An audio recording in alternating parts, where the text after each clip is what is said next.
সালের ২৮ মে বগুড়ার গাবতলী উপজেলার দাঁড়াইলে বাবার সঙ্গে এশার নামাজ পড়ে মসজিদ থেকে বের হতেই সাদা পোশাকে আইন শৃঙ্খলা রক্ষাকারী বাহিনীর সদস্যরা তুলে নেয় তুহিন মোল্লাকে। আটকের পর সবজি ব্যবসায়ী তুহিনকে প্রথমে বগুড়া গোয়েন্দা পুলিশ ও পরে পুলিশ লাইন্সের ইন সার্ভিস ট্রেনিং সেন্টারে থাকা বন্দিশালায় আটকে রাখা হয়। এলাকাবাসী সহ বাবার সামনে থেকে প্রকাশ্যে তুহিনকে তুলে নেওয়া হলেও আইন শৃঙ্খলা রক্ষাকারী বাহিনীর পক্ষ থেকে অস্বীকার করা হয় তাকে আটকের ব্যাপারটি।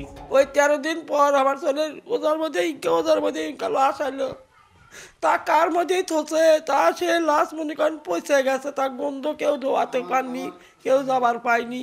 6টা গুলি করছে আমার ছেলে, শরীরে হাত পা ভাঙিছে, তার এগুলো ইয়ে করে ফেলে দিয়েছে, তাই লড়তে পারিনি, ফুলে গেছিল আমার লাশ।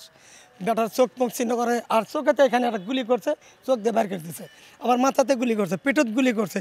বাড়ি হলো আপনার বগুড়া গাবতলী, আর তাকলে গেল রংপুর নিয়ে যেতে, রংপুর ওই রোড ডাকাতি করতেছে, একলা কোন দিন ডাকাতি হয়, ওই একলাই তাক মারলো ওখানে।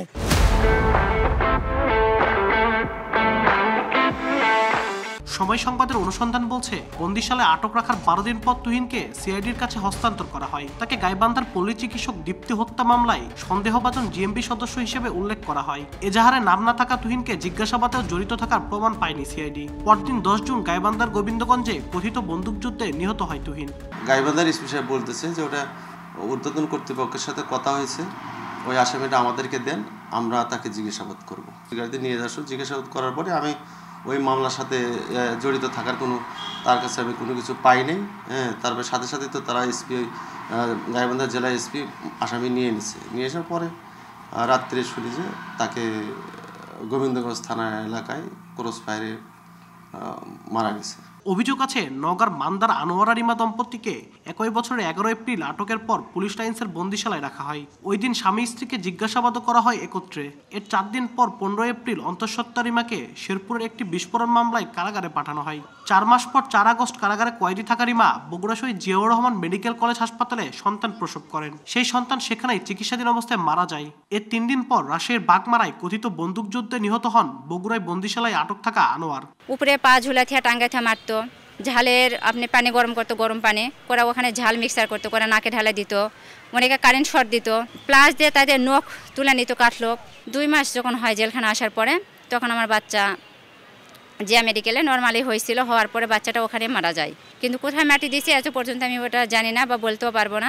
বগুড়া পুলিশ লাইন্সের বন্দিশালায় আটক ছিলেন এমন একাধিক বন্দি জানান নির্যাতনের কথা। পুলিশ লাইনের ঠিক দক্ষিণ সাইডে এখানে আমাদের যেখানে রাখা হতো, সেখান থেকে বাইরে একটা মন্দির দেখা যাইতো, আর ছাত্রছাত্রীর বাস যাইতো, সেটা আমরা দেখতে পাইতাম। 3বার আমার জেল গেটতে আমাকে ধরা হয়েছে।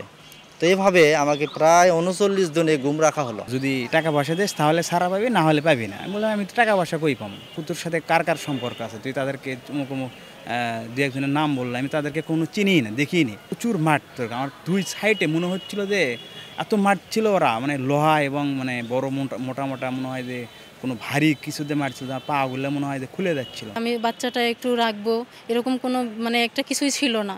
আমি ওই সারা রাত আমার ওই বাচ্চাকে কোলে নিয়েই রাত্রি যাপন করতাম। আমি এগুলা বলি ওদেরকে যে আমি যদি অপরাধী হয়ে থাকি তো শাস্তি পাবো আমি, কিন্তু আমার শিশু বাচ্চা তো কোনো অপরাধী না। এভাবে করে আমি তাদেরকে বলি, তারপরও তারা আমার কোনো কথা করে না। বগুড়ার আয়নাঘরের পুরো কার্যক্রমে মাঠ পর্যায়ে জড়িত ছিল বগুড়া ডিবি পুলিশের 4 জন এসআই, 2 জন এএসআই ও 3 জন কনস্টেবল। গত 28 ফেব্রুয়ারি আন্তর্জাতিক অপরাধ ট্রাইব্যুনালের 7 সদস্য বগুড়া পুলিশ লাইন্স পরিদর্শন করেন। পরে 4 মাস সংবাদ সম্মেলনে গুম কমিশন বগুড়ায় বন্দিশালা ছিল বলে জানায়।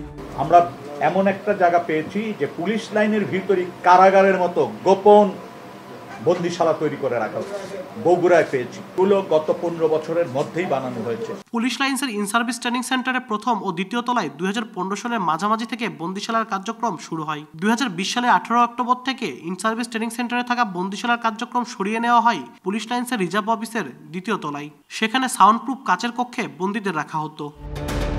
গত 8 মার্চ গুম কমিশন বগুড়ার সাবেক 4 পুলিশ কর্মকর্তার বিদেশ ভ্রমণে নিষেধাজ্ঞা দিয়েছে। আব্দুল আউয়াল, সময় সংবাদ, বগুড়া।